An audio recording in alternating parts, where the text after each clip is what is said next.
सद्गुरु के परताप से जब आत्म जागी, काम क्रोध दोनों बिचले, सेना सब भागी। बोलिए श्री सद्गुरुदेव की जय। आप समस्त श्रोता बंधुओं को हमारा हार्दिक प्रणाम, सप्रेम नमस्कार है। और ये इस एपिसोड में आप सभी का स्वागत है, हार्दिक अभिनंदन है। तो इस 63 वीडियो में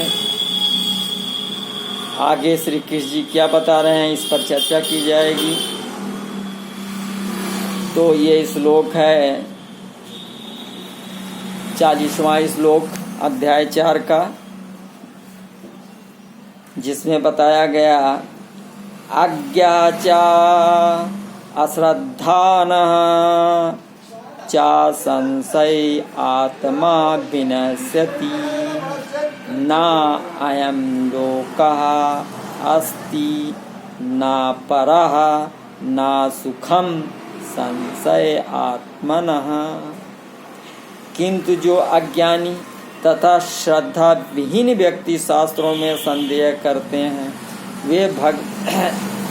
वे इस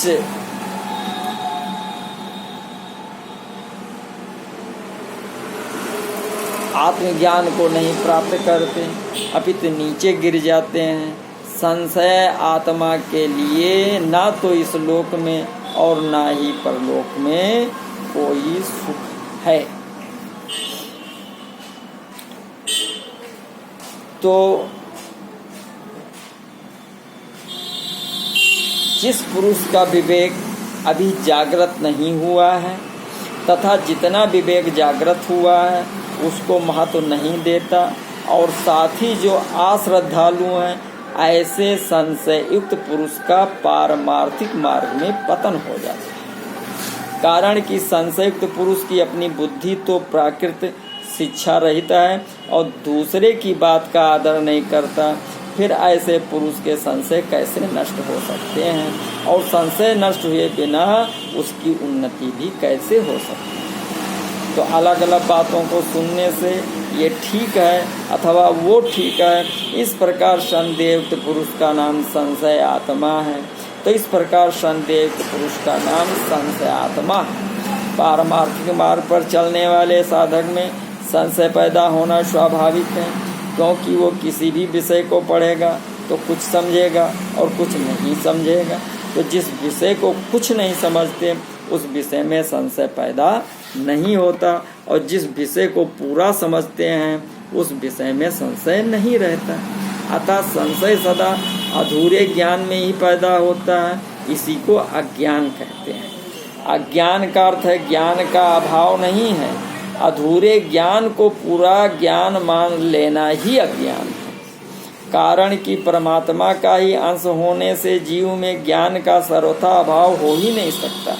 केवल नाशवान असत की सत्ता मानकर उसे महत्व दे देता है। असत को असत मानकर भी असत से विमुख नहीं होता, यही अज्ञान है। इसलिए मनुष्य में जितना ज्ञान है, यदि उस ज्ञान के अनुसार वो अपना जीवन बना ले तो अज्ञान सर्वथा मिट जाएगा और ज्ञान प्रकट हो जाएगा। कारण कि अज्ञान की स्वतंत्र सत्ता है ही नहीं, इसलिए संशय का उत्पन्न होना हानिकारक नहीं है, परंतु संशय को बनाए रखना और उसे दूर करने की चेष्टा ना करना ही हानिकारक है। संशय को दूर करने की चेष्टा न करने पर वो संशय ही सिद्धांत बन जाता है। कारण कि संशय दूर ना होने पर मनुष्य सोचता है कि पारमार्थिक मार्ग में सब कुछ ढकोसला है, और ऐसा सोचकर उसे छोड़ देता है तथा नास्तिक बन जाता है। परिणाम स्वरूप उसका पतन हो जाता है। इसलिए अपने भीतर संशय का रहना साधक को बुरा लगना चाहिए। संशय बुरा लगने पर जिज्ञासा जागृत होती है, जिसकी पूर्ति होने पर संशय विनाशक ज्ञान की प्राप्ति होती है। साधक का लक्षण है खोज करना। यदि वो मन और इंद्रियों से देखी बात को ही सत्य मान लेता है तो वहीं रुक जाता है, आगे नहीं बढ़ पाता। साधक को निरंतर आगे बढ़ते रहना चाहिए।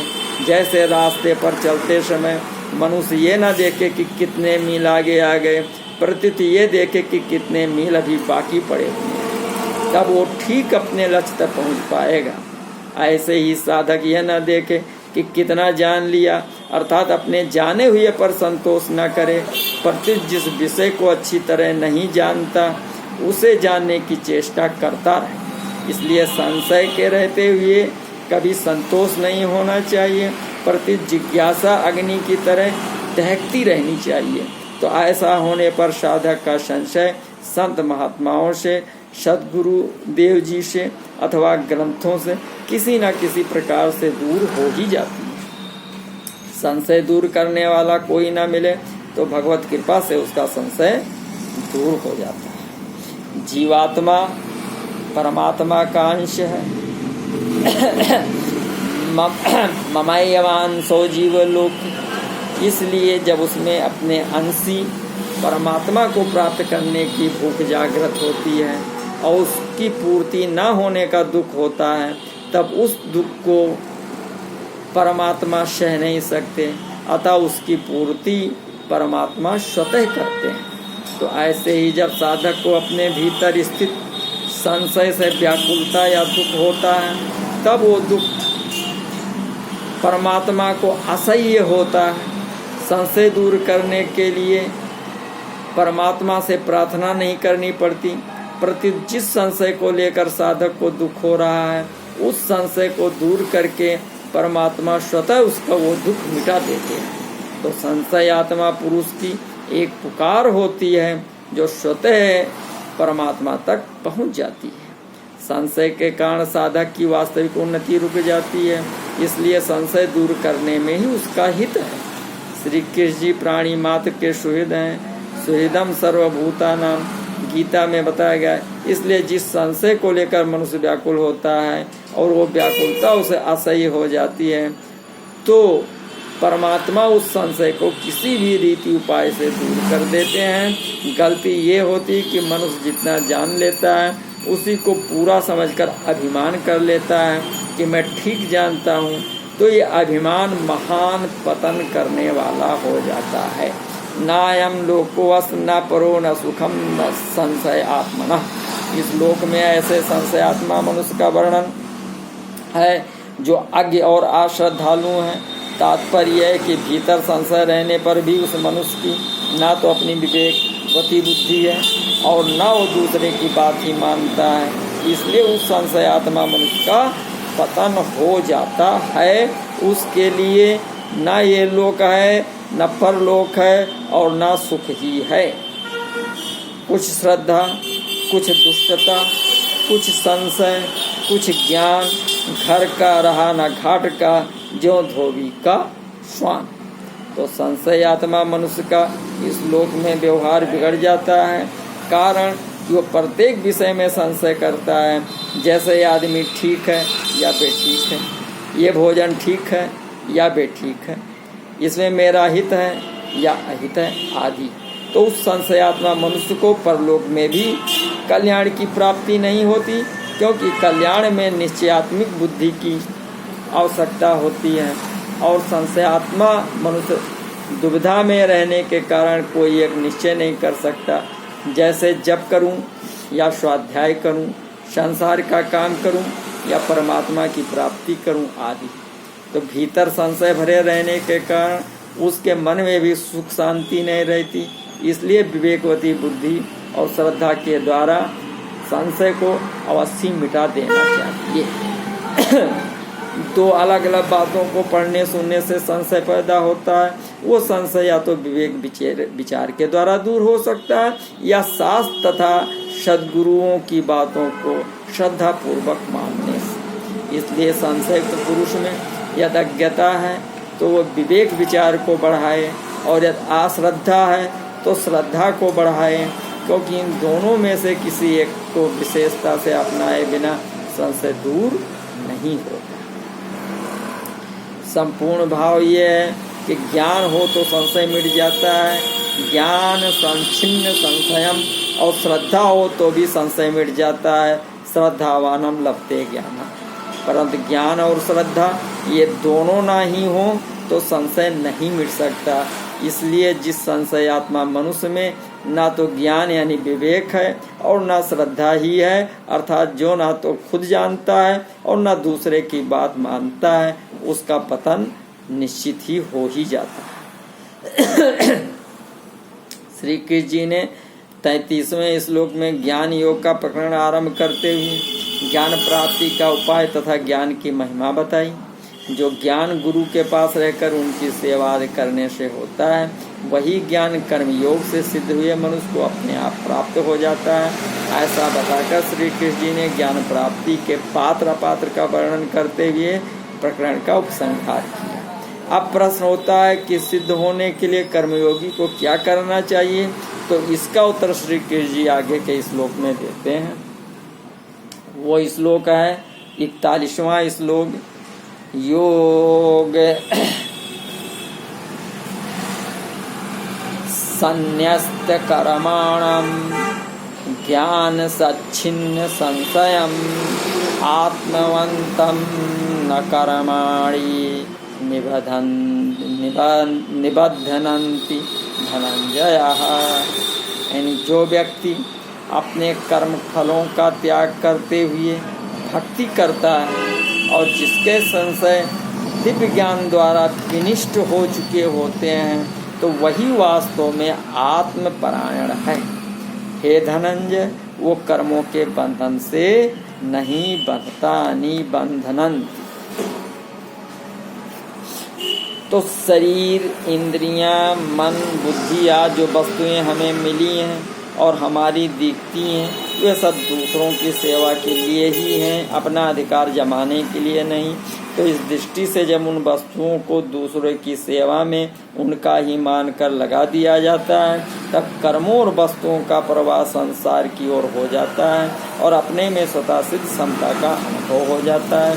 तो इस प्रकार योग यानी समता के द्वारा जिसने कर्मों से संबंध विच्छेद कर लिया है, वो पुरुष योग संन्यस्त कर्मा है। जब कर्मयोगी कर्म में अकर्म तथा अकर्म में कर्म देखता है, अर्थात कर्म करते हुए अथवा न करते हुए दोनों अवस्थाओं में नित्य निरंतर असंग रहता है, तब वही वास्तव में योग संन्यस्त कर्मा होता है। तो ज्ञान संच्छिन्न संशयम, तो मनुष्य के भीतर प्राय ये संशय रहते हैं कि कर्म करते हुए कर्मों से अपना संबंध विच्छेद कैसे होगा, अपने लिए कुछ करें तो अपना कल्याण कैसे होगा आदि। परंतु जब वो कर्मों के तत्व को अच्छी तरह जान लेता है, कर्मों का तत्व वर्णन जब वो जान जाता है, तब उसके समस्त संशय मिट जाते हैं और इस बात का स्पष्ट ज्ञान हो जाता है कि कर्मों और उनके फलों का आदि और अंत होता है, पर स्वरूप यानी आत्मा वो सदा जो का त्यों रहता है। इसलिए कर्म मात्र का संबंध पर संसार के साथ है और स्व यानी स्वरूप यानी आत्मा के साथ बिल्कुल नहीं। तो इस दृष्टि से अपने लिए कर्म करने से कर्मों के साथ संबंध जुड़ जाता है और निष्काम भाव पूर्वक केवल दूसरों के लिए कर्म करने से कर्मों से संबंध विच्छेद हो जाता है। तो इससे सिद्ध होता है कि अपना कल्याण दूसरों के लिए कर्म करने से ही होता है, अपने लिए कर्म करने से नहीं। आत्मवंतम कर्मयोगी का उपदेश स्वरूप बोध को प्राप्त करने का होता है, इसलिए वो सदा स्वरूप के परायण रहता है। उसके संपूर्ण कर्म संसार के लिए ही होते हैं। सेवा तो स्वरूप से ही दूसरों के लिए होती है। खाना पीना सोना बैठना आदि जीवन निर्वाह की संपूर्ण क्रियाएं भी दूसरों के लिए ही होती हैं, क्योंकि क्रिया मात्र का संबंध संसार के साथ है, स्वरूप यानी अपनी आत्मा के साथ नहीं। न कर्माण निबंधन, अपने लिए कोई भी कर्म न करने से कर्मयोगी का संपूर्ण कर्मों से संबंध विच्छेद हो जाता है, अर्थात वो सदा के लिए संसार से संबंध उसका विच्छेद हो जाता है। तो इन्हीं शब्दों के साथ आप सभी लोगों को नमस्कार। अब इसके आगे अगले वीडियो में आगे की बातें बताई जाएंगी। तब तक के लिए आप सभी लोगों को सादा प्रणाम, सप्रेम नमस्कार हैं। और आप लोगों से एक खास अनुग्रह है कि कृपया आप इस वीडियो को लाइक करें, शेयर करें और कमेंट्स करें। कमेंट्स करेंगे तो मुझे पता चलेगा कि किस पॉइंट्स पर आपको क्या अच्छा लग रहा है, क्या अच्छा नहीं लग रहा है, तो उस विधि से हम अपने वीडियो में संशोधन कर सकते हैं और आपको अच्छे से अच्छी वस्तुएं, अच्छे से अच्छी संसाधन आपके पास पहुंचा सकते हैं। इसलिए कृपया कमेंट्स ज़रूर करें।